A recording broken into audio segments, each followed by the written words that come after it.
ito kasi yung usap-usapan ngayon. Ewan ko lang kung pwede ito. Kasi game po si Attorney Rowena Ganson na maging spokesperson mo. Kasunod yan ng pagkatalaga kay Attorney Abante bilang tagapagsalita sa ng House. While sa Malacanang, nandyan naman si Attorney Claire. Any comment po sa posibilidad na maging spokes niyo si Attorney Ganson?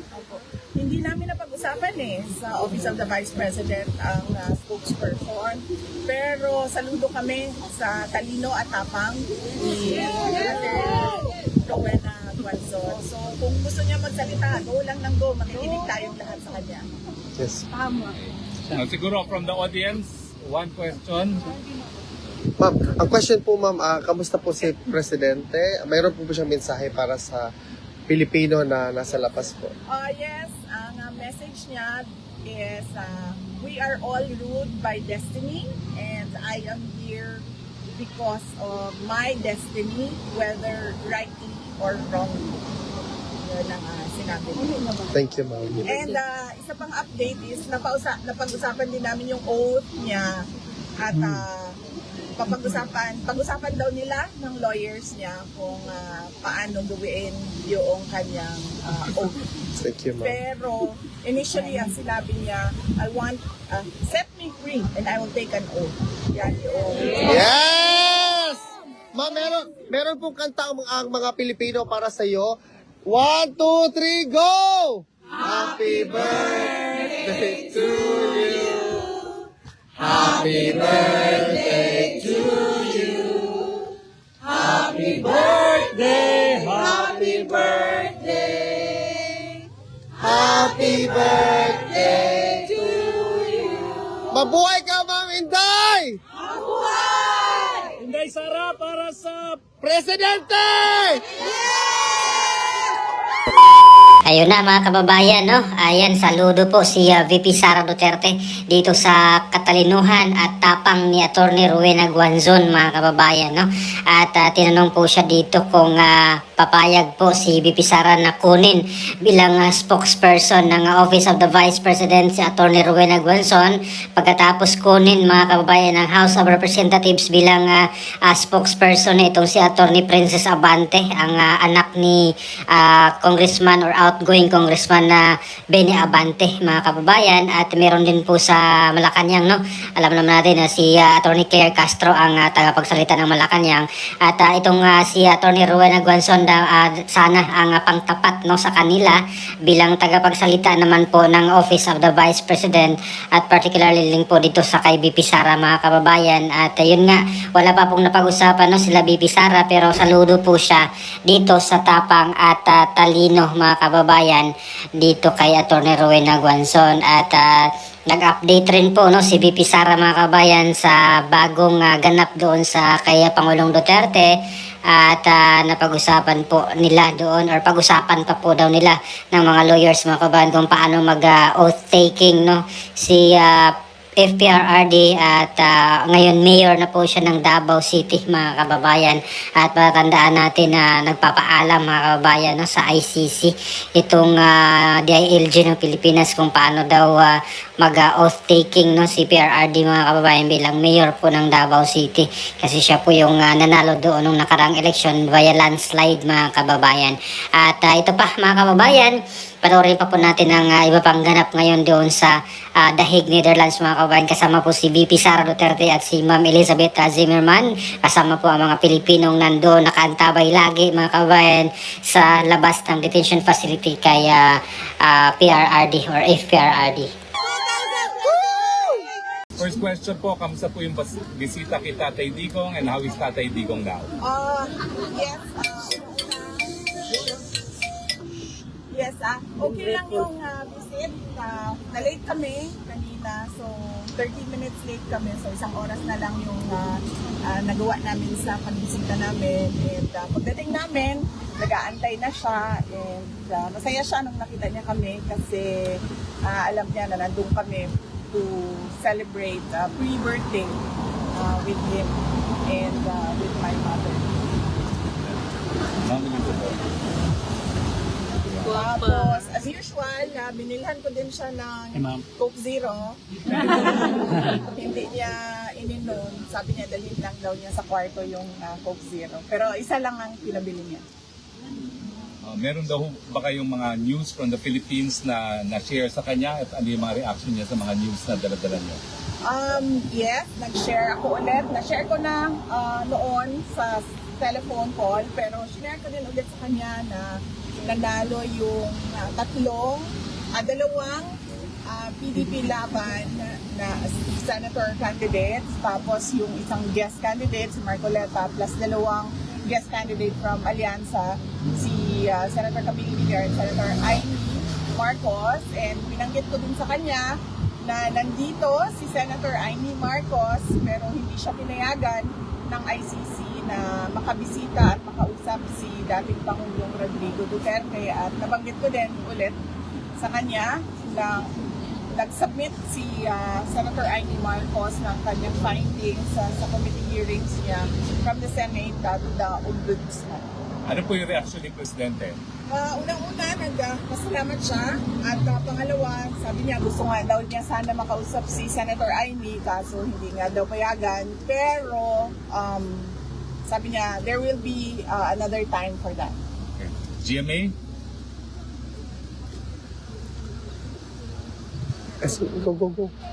VP, bukod po dyan, 88% po ng respondents sa SWS survey ang nagsabing mahalagang harapin ninyo ang impeachment at sagutin ang mga alegasyon para raw malinawan ang publiko at malinis ang inyong pangalan. Ano po ang masasabi niyo sa ganitong pananaw?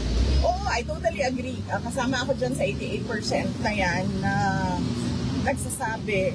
At ako ay parang thankful sa opportunity na malinis yung pangalan ko at masagot yung mga akusasyon sa akin. Thank you po sa sagot. Last question po, napagdesisyonan po ng Senado na ilipat sa June 11 ang simula ng impeachment hearing. Gusto lang po namin marinig, paano ninyo po tinanggap ang balitang ito at ano po ang epekto dito sa inyo, kung meron man?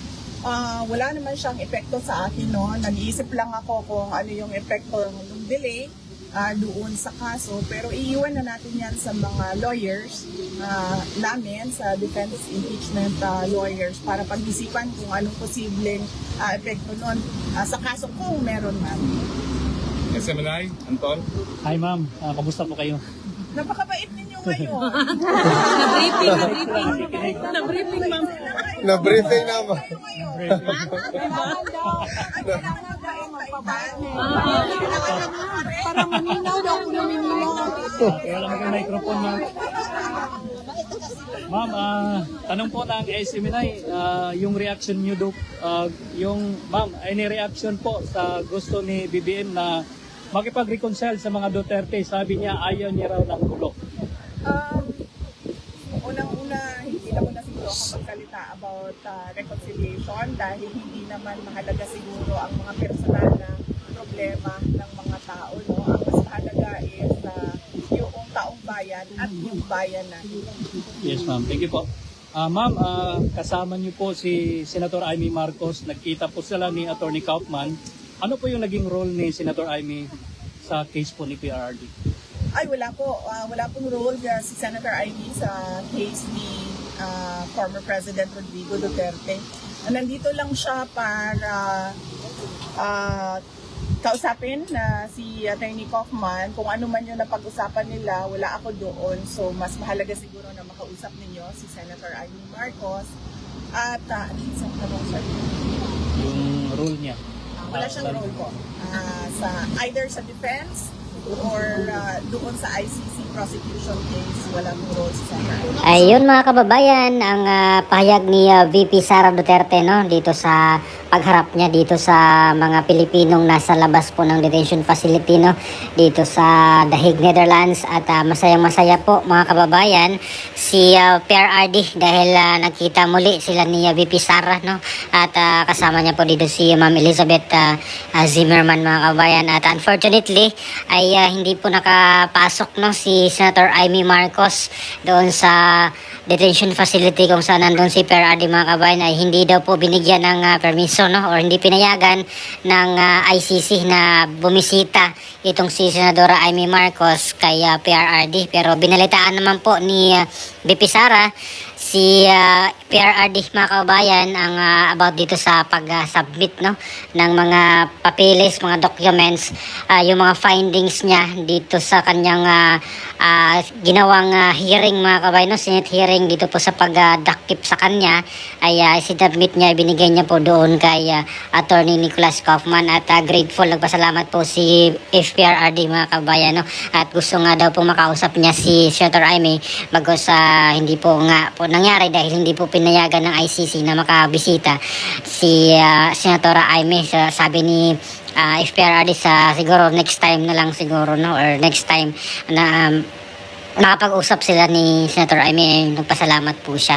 At dito naman sa impeachment ni VP Sara ay welcome na welcome sa kanya, mga kababayan, no, na kailangan na matuloy, no, itong impeachment trial para po malinis niya ang kanyang pangalan, mga kababayan, dahil meron daw pong lumabas na survey, no, conducted by SWS na 88% daw po ang nagsabing gustong may paliwanag ni VP Sara itong issue sa kanyang na kanyang kinaharap, itong confidential funds, na kung saan ay open na open po kay VP Sara, mga kababayan, ito, at gusto nga po niya talaga itong mangyari para mapaliwanag niya ang kanyang side, mga kababayan, dito sa mga issue na ito. At dito ulit sa kay Senator Amy Marcos ay tinanong po si VP Sara, no, kung ano pong role na ginagampanan ni Senator Amy about dito sa pagbisita niya kaya or pagpunta niya dito sa Dahig, mga kababayan. Sinabi ni VP Sara na wala pong role na ginagampanan si Senator Amy bagos sa mga nakaraang mga kababayan statement niya ay gusto nga po niyang mapauwi, no, si dating Pangulong Duterte sa Pilipinas, at wala naman pong role daw, mga kababayan. It's either dito sa defense or doon sa prosecution. At ginawa lang po ni Senator Amy ay nakipag-usap dito kay Attorney Kaufman at binigay yung mga copies, no, ng kanyang hearing reports, mga kababayan, doon sa Senate nung ginawa niyang Senate inquiry, no, or investigation sa mga paglabag ng mga otoridad sa pagdakip kay Pangulong Duterte, mga kababayan. At pati naman po si Attorney Kaufman, no, nagpasalamat din po kay Senadora Amy Marcos sa kanyang ginawang hearing, mga kababayan, at doon po lumabas itong mga kapalpakan, no, na mga lapses na ginawa po ng mga otoridad ng gobyerno ng Pilipinas tungkol doon sa pagdakip nila, mga kababayan, kay Pangulong Duterte noong March 11, 2025. At ano pong opinion nyo, mga kababayan, dito po sa unang-una ang talaga, no, or kung papayag ba kayo na maging spokesperson ni VP Sara Duterte, itong si Attorney Rowena Guanzon. Ayan, so meron na pong pangtapat si VP Sara, mga kababayan, dito po sa mga spokesperson ng Malacanang at ng House of Representatives, mga kababayan, no, kung sakali. Pero sabi naman ni VP Sara ay wala pa naman po sila napag-usapan tungkol dito, no, sa pagkuha or pagiging spokesperson ng OVP. Pero ay ano po siya, saludo dito sa tapang at talino ni Attorney Rowena Guanzon, mga kababayan, at maging dito sa pagbisita ni Senadora Amy Marcos, mga kababayan, no, dito sa Dahig, Netherlands. Ano pong opinion nyo?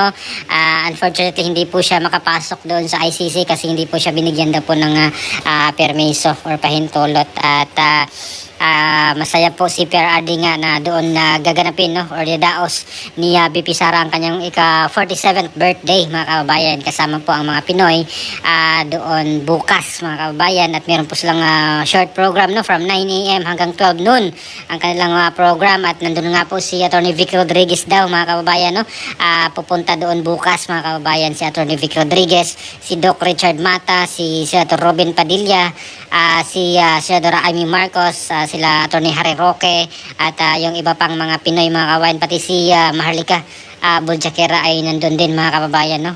Lumipad po siya pa Netherlands mula sa US. Ayan, so ano pong opinion nyo dito, mga kababayan? Please comment down below. Maraming salamat sa panonood. God bless po sa ating lahat.